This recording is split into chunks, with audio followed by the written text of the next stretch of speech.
आपण पाहतात Pune PCMC news 24 live. आज आपण आलो आहोत नाशिक येथील मनपा मंडळ नाशिक रोड भारतीय जनता पार्टी उपाध्यक्ष श्री पंकज मिश्रा यांच्याशी आपण थोडी बातचीत करणार आहोत। त्यांच्या कार्याबद्दल व राजकीय कारकिर्दीबद्दल आपण जाणून घेणार आहोत। तर पंकजी नमस्कार। नमस्कार। आपले स्वागत आहे पुणे PCMC न्यूज चॅनल मध्ये। धन्यवाद। काही प्रश्न आपल्याला विचारण्यात आपल्या राजकीय कारकिर्दीबद्दल। तर मला एक सांगावे की आपण राजकीय क्षेत्रात कसे आलात? खरं म्हटलं तर राजकीय क्षेत्रात यायचा उद्देश हाच होता। मी लहान असताना मला हिंदुत्वाची गौरक्षणाची ओढ जास्त होती आणि भारतीय जनता पक्ष असा आहे की जातीवादी तर मुळीच नाहीये, पण हिंदुत्वाचा मुद्दा आणि हिंदुत्वांना न्याय मिळवून देण्यासाठी एकदम त्यांचे निर्णय मला काही आवडले। जसं आपल्याला माहित आहे धारा 370 कलम काश्मीरमध्ये होता, तो भारतीय जनता पक्षानेच काढला। राम मंदिर आहे, इतक्या वर्षापासून त्या मंदिराचं केसेस चालू होत्या, पण न्याय मिळवून नव्हता दिला कुठल्याच पक्षाने। कुठल्या म्हणतात काँग्रेसची सत्ता होती त्या काळात, पण भारतीय जनता पक्षाने जे वचन दिलं होतं की आम्ही सत्तेत आल्यावर राम मंदिर बनवून दाखवू, तर ते त्यांनी पूर्ण केलं। आणि मुस्लिम बांधवांचं पण 3 तलाक ट्रिपल तलाक तो कायदा पण त्यांनी काढला। भरपूर अशा राजकीय गोष्टी आहेत ज्या त्यांनी सर्व जनतेसाठी केल्या, त्या मला आवडल्या। त्या कारणास्तव मी पक्षाशी जुळलो आणि खरं म्हटलं तर मी युवा मोर्चापासून काम करत आलो आहे। युवा मोर्चामध्ये चिटणीस होतो, मग उपाध्यक्ष होतो, त्यानंतर आता फादर बॉडीला मंडळ उपाध्यक्ष आहे।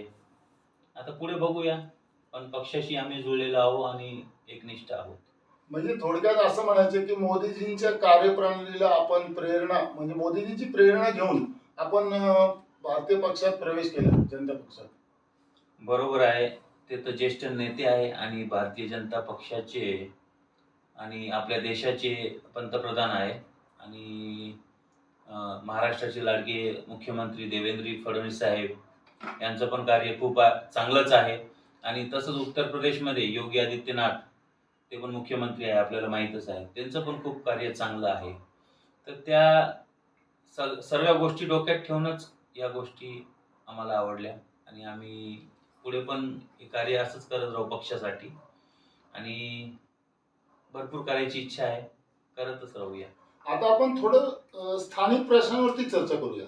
आपण ज्या कार्यक्षेत्रात काम करत आहात, नाशिक रोड मनपा मंडळ उपाध्यक्ष म्हणून, तर नागरिकांना असे कोणते प्रश्न आहेत जे जास्त करून भेडसावणारे आहेत आणि तुम्ही त्या प्रश्नावरती काय तोडगा काढून किंवा त्याच्यावरती काय कार्य करत आहात?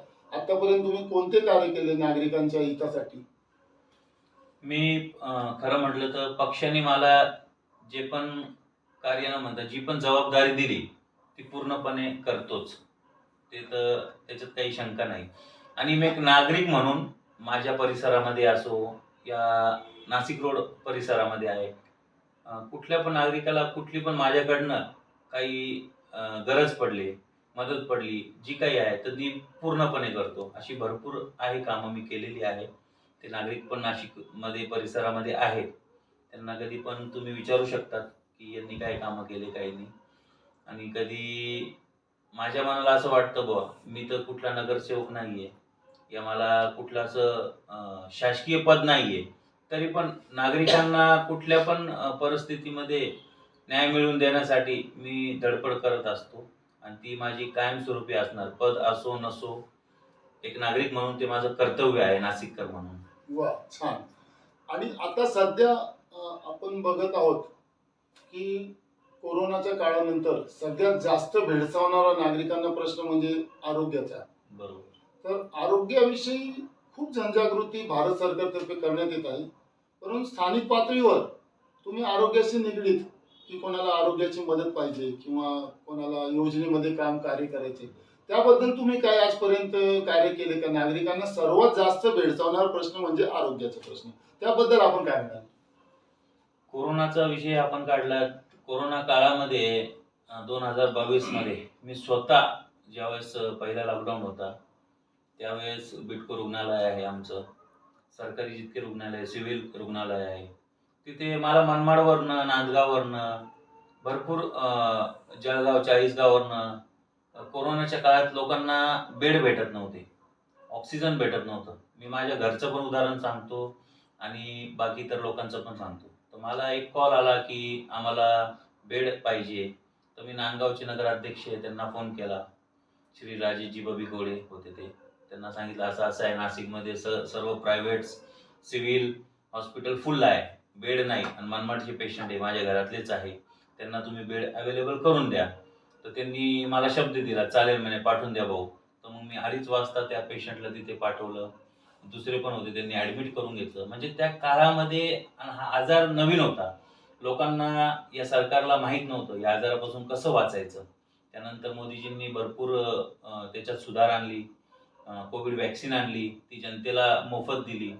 पण माझं एकच म्हणणं आहे, आता ज्या परिसरात मी पण राहतो तिथे एक सरकारी मोठा दवाखाना, रुग्णालय असावा आणि तिथे सुविधा सर्व असावी, जी प्रायव्हेटमध्ये नाही. आणि मोदीजींनी एक कार्य चांगलं केलं की 5 लाखाचं रुग्णालयांना कार्ड म्हणून दिलं आहे मोफत, आयुष्यमान भारत.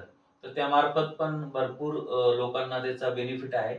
पण कुठेतरी आपण म्हणतो ना की प्रशासनामध्ये काही अधिकारी या कर्मचारी ते त्या योजनेचा लाभ जनतेपर्यंत व्यवस्थित पोहोचू देत नाही.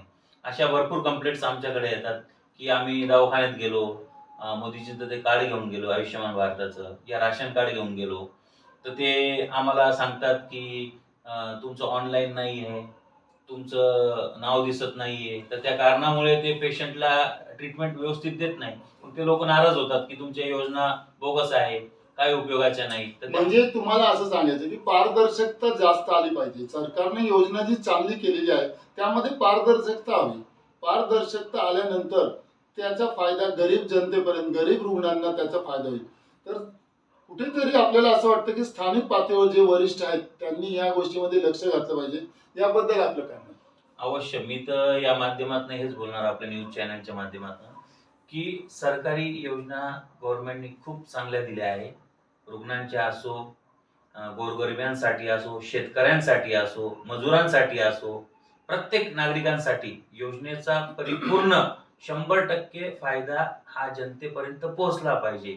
त्याचं एक रिझन मी सांगतो की आपण ज्यावेळेस हे ॲडव्हर्टायझिंग करतो, आता मी स्वतः पदाधिकारी आहे, ज्यावेळेस मी कुठे 4 लोकांमध्ये जातो, पक्षाबद्दल किंवा योजनेबद्दल सांगतो, तर त्यावेळेस मी 100% शुअर म्हणून त्या योजनेचा लाभ जनतेपर्यंत पोहोचला पाहिजे या पोहोचलेला आहे असं मी सांगतो. पण त्याच्यातनं एखादा व्यक्ती तो त्याच्यावर प्रश्न उपस्थित करतो की नाही साहेब, माझं उदाहरण घ्या, मला तर नाही भेटलं, फेक आहे, बोगस आहे तुमची ही योजना.